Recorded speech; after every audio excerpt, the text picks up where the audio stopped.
Spoločnosť je posúvaná kreatívnym priemyslom a je len otázka jeho akceptácie zvyškov spoločnosti, respektíve to nie je rozdelené na kreatívnu časť spoločnosť a nekreatívnu. Prepáčte, toto je moja práca.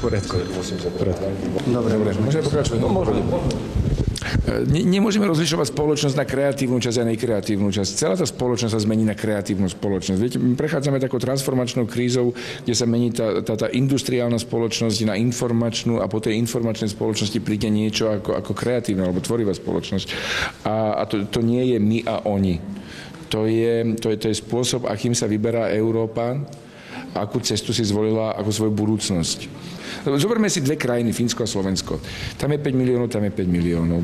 Vo Fínsku je technologická značka Nokia, ktorú pozná celý svet. Vo Fínsku sú kapely ako Rasmus, Hym, Nightwish, Apocalyptica, you name it. Vo Fínsku majú 30 futurologov, ktorí presne majú scenáre vývoja Ruska do roku 2030. My máme 5 miliónov, nevieme, čo bude zajtra. Nesídli tu žiadna technologická firma. Nie je to naše vlastná a žiadna kapela nie je slávnejšia za Drážďanmi.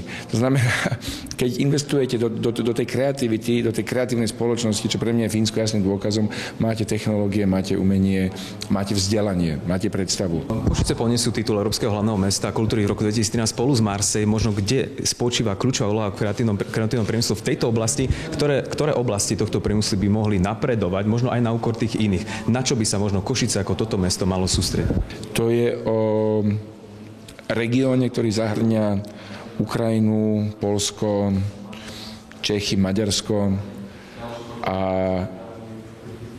ide z môjho pohľadu len o vzdelávanie. O vzdelávanie, v prvom rade vzdelávanie tých, ktorí budú vzdelávať ďalej, ako vzdelávať kreatívne a kultúrne priemysly, ako s tým narábať, ako zmeniť svoj spôsob života na ten proaktívny z toho pasívneho, v ktorom momentálne sme. No to, aby sme o nás bolo rozhodované, sa musíme naučiť my rozhodovať.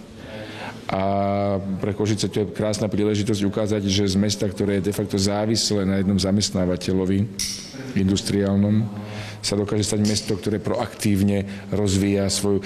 Zoberme si Trenčín. Vďaka jednomu jedinému človeku sa z mesta, ktoré bolo vždy asociované s armádou, stalo mesto, ktoré je asociované s hudbou.